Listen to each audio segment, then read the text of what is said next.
കുടുംബം. നിങ്ങൾക്കത് മനസ്സിലാവില്ല. അമ്മയെ രക്ഷിക്കാൻ കള്ളനായ നിങ്ങൾ പിന്നീട് ഒരിക്കലെങ്കിലും അമ്മയെ പറ്റി ചിന്തിച്ചിട്ടുണ്ടോ?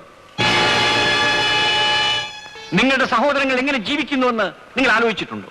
ഒരു നേരത്തെ ആഹാരത്തിന് വേണ്ടി ഒരുപക്ഷെ അവർ സ്വന്തം ശരീരം തന്നെ വിൽക്കുന്നുണ്ടാവും. ഇല്ല ഇല്ല, അങ്ങനെയൊന്നും സംഭവിക്കില്ല. എന്തുകൊണ്ട്? നിങ്ങളുടെ അമ്മപെങ്ങന്മാരെ പറ്റി അത്തരത്തിൽ ചിന്തിക്കാൻ പോലും വയ്യല്ലേ? എത്രയോ സ്ത്രീകളെ നിങ്ങൾ വിധവകളാക്കി, എത്രയോ അമ്മമാരെ നിങ്ങൾ മക്കളില്ലാത്തവരാക്കി, എത്രയോ സഹോദരിമാരെ നിങ്ങൾ തെരുവിലേക്ക് വലിച്ചെറിഞ്ഞു. ഞാൻ എങ്ങനെ പിച്ചക്കാരിയായെന്ന് നിനക്കറിയാമോടാ? നീ കാരണമാടാ, നീ കാരണം.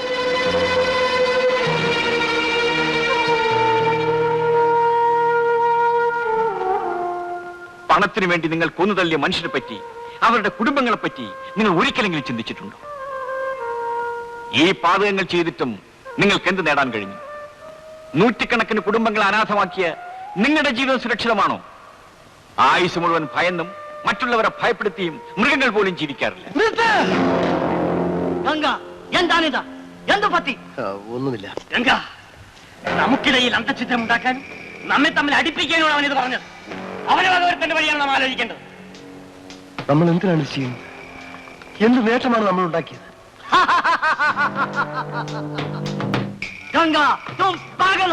നിനക്ക് ഭ്രാന്താണ്. ഗംഗ, അവന്റെ പൊള്ളയായ വാക്കുകൾ നീ വിശ്വസിച്ചു അല്ലേ? ഇല്ല, പക്ഷേ അയാൾ പറഞ്ഞത് മുഴുവൻ സത്യമാണ്. ഏത് നിമിഷവും നമ്മൾ എന്തിനാണ് ഇങ്ങനെ ഭയന്ന് ജീവിക്കുന്നത്? എടാ മഠയ, ജീവിതത്തിലെ പരമസുഖം ഉപേക്ഷിക്കണമെന്ന്. ഇവിടെ വേണ്ടുവോളം പണമുണ്ട്, മദ്യമുണ്ട്. ഇതെല്ലാം വേണ്ടെന്ന് വെച്ച് ഇരുമ്പഴികളും കൊലമരവും തേടി പോണമെന്നു. ഗംഗ, തും ഹി ജാओगे? ഇല്ല, നമുക്കൊരു പുതിയ ജീവിതം തരാമെന്നാണ് അയാൾ പറഞ്ഞത്. എടാ പമ്പര വിഡ്ഢി, ശക്തി കൊണ്ട് നമ്മെ കീഴടക്കാനാവില്ലെന്ന് കണ്ടപ്പോ പോലീസ് ഉണ്ടാക്കിയ ഒരു കെണിയാണിത്. കാക്കിക്കുള്ളിലെ കരിങ്കവനാണ് അവൻ. അവനെ ഇവിടെ കൊണ്ടുവന്ന് താൻ തട്ട്. ശരിയാണ്, അവിടെ വെച്ചേ തട്ടേണ്ടതായിരുന്നു. ഇനിയും താമസിച്ചു വരൂ.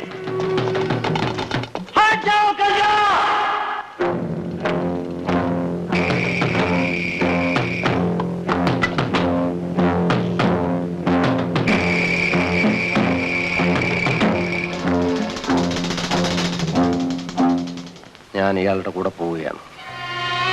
ഗംഗ, ഇതൊരു പരീക്ഷണമാണ്.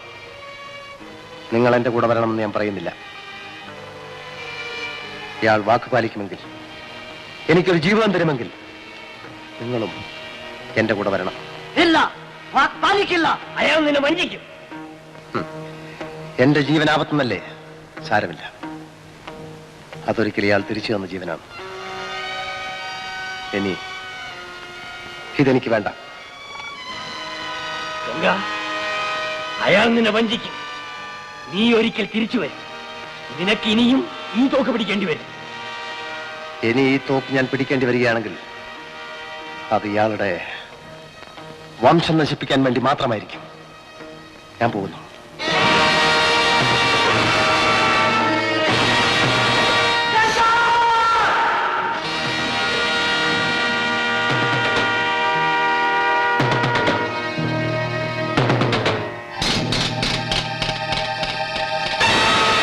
അവനെ കൊല്ലരുത്. അത് ബുദ്ധിയല്ല. നമുക്കവനെ തിരിച്ചു കൊണ്ടുവരണം. അവൻ നിങ്ങൾക്കൊരു നേതാവാണ്.